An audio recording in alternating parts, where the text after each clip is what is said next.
Ang syudad sa San Carlos miduyog sa pagtamod sa ika-152 ka tuig nga adlaw natawhan sa nasudnong bayani nga si Dr. Jose Protasio Rizal ni atong Hunyo 19, 2013. Sama sa naandan, gipabagting ang kampana sa simbahan dungan sa pagpatingog sa siren sa mga bumbero, kapulisan, BJMP ug mga rescue groups. Dayon ang paghalad og bulak didto sa rebolto ni Dr. Jose Rizal.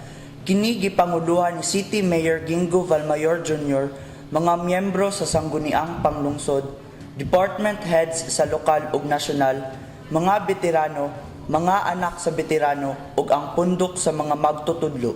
Kung kahinumduman si Dr.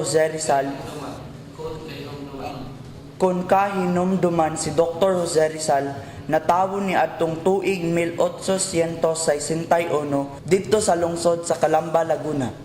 Ikapitong anak si Jose Protasio sa 11 ka anak nila ni Francisco Mercado Rizal ug Teodora Alonzo E. Quintos. Sa paglabay sa mga katuigan sa edad nga 8 anyos, si Jose nailhan na nga usa ka poet kinsa misulat sa Tagalog poem nga Sa Aking Mga Kababata.